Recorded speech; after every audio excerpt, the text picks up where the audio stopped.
سلطان محمد فاتح نے خشکی پر بحری بیڑا کیسے چلایا؟ باپ نے مرنے سے پہلے اپنے بیٹے کو وصیت کی، بیٹا جس طرح بھی ہو سکے، جیسے بھی ممکن ہو، قسطنطنیہ کو ضرور فتح کرنا، کیونکہ جب تک یہ دشمن کے قبضے میں ہے سلطنت عثمانیہ مشکلات کا شکار رہے گی۔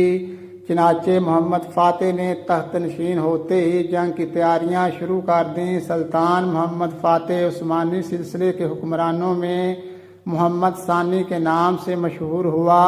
وہ سلطان مراد ثانی کے سب سے زیادہ عزیز فرزند تھے۔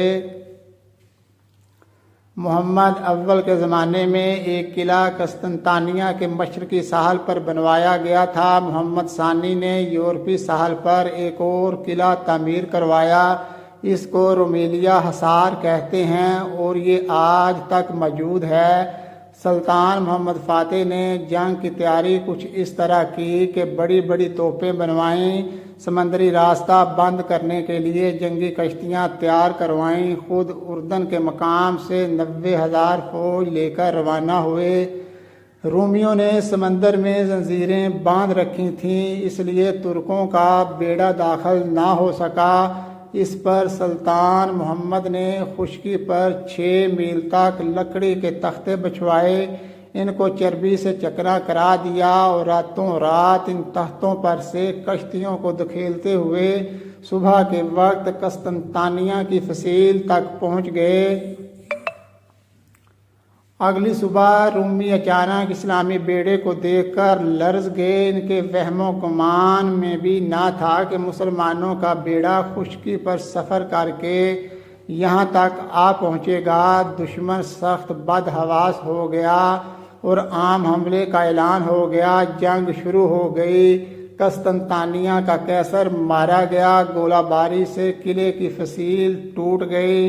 اسلام کے شیر قلعے کے اندر داخل ہو گئے۔ قسطنطنیہ کے شہر میں سلطان آیا صوفیہ کے گرجے میں گیا، وہاں نماز ظہر ادا کی۔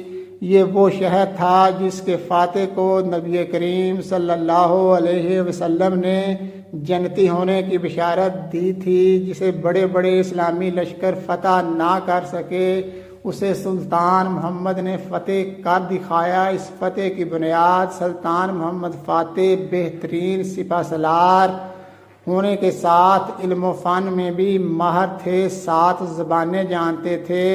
پھر سلطان نے اٹلی پر حملہ کرنے کے لیے زبردست تیاریاں کیں۔ تیاریوں میں مصروف تھے کہ موت کا پیغام آ گیا، ورنہ آج اٹلی کی تاریخ مختلف ہوتی۔